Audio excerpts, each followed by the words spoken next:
Hello, good evening. Welcome to ARS news channel. Jagan Z plus భద్రతపై ప్రశ్నలు. High court కీలక ఆదేశం. ఏపీలో వైసీపీ అధినేత వైఎస్ జగన్కు జెడ్ ప్లస్ కేటగిరీ భద్రత ఉందని, ఆయన పోలీసులు ఆయనకు తగిన భద్రత కల్పించడం లేదని ఆ పార్టీ నేతలు కొంతకాలంగా ఆరోపణలు చేస్తున్నారు. తాజాగా జగన్ రెంటపాళ్ల పర్యటన విషయంలోనూ తగిన భద్రత కల్పించకపోవడం వల్లే వైసీపీ కార్యకర్త సింగయ్య ఆయన కాన్వాయ్ కింద పడి చనిపోయారని ఆరోపించారు. ఈ కేసులో ప్రభుత్వం జగన్ సహా ఇతరులపై పెట్టిన కేసులపై దర్యాప్తును నిలిపేస్తూ ఇప్పటికే హైకోర్టు ఆదేశాలు ఇచ్చింది. అయితే జగన్ తాజాగా నెల్లూరు పర్యటనకు వెళ్లాలని నిర్ణయించి చివరి నిమిషంలో వాయిదా వేసుకున్నారు. అయితే ఈ నిర్ణయం తీసుకోవడానికి ముందే జగన్ నెల్లూరు టూర్లో హెలిప్యాడ్ ఏర్పాటు విషయంలో ప్రభుత్వం సహకరించడం లేదని, జెడ్ ప్లస్ కేటగిరీలో ఉన్న జగన్కు పోలీసులు తగిన భద్రత కల్పించడం లేదని వైసీపీ నేతలు హైకోర్టులో పిటిషన్ దాఖలు చేశారు. దీనిపై విచారణ జరిపిన హైకోర్టు కీలక ఆదేశాలు ఇచ్చింది. జగన్కు జెడ్ ప్లస్ కేటగిరీ భద్రత ఇచ్చిన సందర్భంగా కేంద్రం ఇచ్చిన మార్గదర్శకాలను తమ ముందు ఉంచాలని పిటిషన్ దాఖలు చేసిన వైసీపీ నేతలు లేళ్ల అప్పిరెడ్డి, చంద్రశేఖర్ రెడ్డిని హైకోర్టు ఆదేశించింది. దీంతో వారు కేంద్రం మార్గదర్శకాలను హైకోర్టుకు సమర్పించబోతున్నారు. అనంతరం వీటిని పరిశీలించి అసలు జగన్కు ఈ మార్గదర్శకాల ప్రకారం భద్రత లభిస్తుందో లేదో హైకోర్టు తేల్చబోతోంది.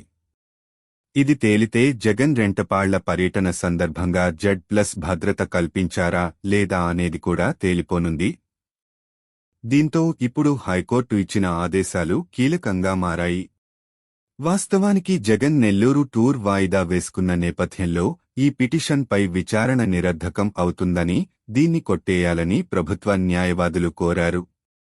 అయితే ఈ నిర్ణయానికి కారణమైన నేపథ్యం జెడ్ ప్లస్ సెక్యూరిటీ కల్పించకపోవడమే కాబట్టి దీనిపై విచారణ జరిపి తగు ఆదేశాలు ఇవ్వాలని వైసీపీ పిటిషనర్లు కోరుతున్నారు.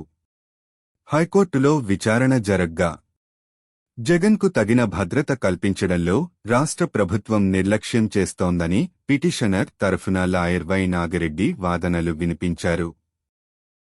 ఇటీవల ఘటనలు చూస్తే పిటిషనర్ భద్రత, స్వేచ్ఛ ప్రమాదంలో ఉందని, అందుకే కేంద్ర హోంశాఖకు వినతులు సమర్పించామన్నారు. భద్రత కుదింపుపై హైకోర్టులో గతంలో ఓ పిటిషన్ దాఖలు చేశామన్నారు. కోర్టుకు పూర్తి వివరాలు అందించడానికి కొంత సమయం కావాలని కేంద్ర ప్రభుత్వం తరపున డిప్యూటీ సోలిసిటర్ జనరల్ డీఎస్జీ పసల పొన్నారావు కోరారు. భద్రత విషయంలో జగన్ గతంలోనే వ్యాజ్యం వేశారని రాష్ట్ర ప్రభుత్వం తరపున advocate general AG Dammalapati Srinivas గుర్తు చేశారు. ఆ వ్యాజ్యంలో కేంద్రాన్ని, ప్రభుత్వాన్ని ప్రతివాదిగా పేర్కొన్నారని, ఆ వ్యాజ్యం ఇంకా పెండింగ్లో ఉందని కోర్టుకు తెలిపారు. ఇరువైపుల వాదనలు విన్న న్యాయమూర్తి కౌంటర్ దాఖలు చేయాలని హైకోర్టు ప్రతివాదులను ఆదేశించింది. కేంద్ర హోంశాఖ కార్యదర్శి, IB director, CRPF DG, NSG DG, రాష్ట్ర హోంశాఖ ముఖ్య కార్యదర్శికి కోర్టు నోటీసులు జారీ చేసింది. వేసవి సెలవుల తర్వాత ఈ కేసును విచారిస్తామని న్యాయమూర్తి జస్టిస్ ఎస్ సుబ్బారెడ్డి తెలిపారు. విచారణను వేసవి సెలవుల తర్వాతకు వాయిదా వేశారు.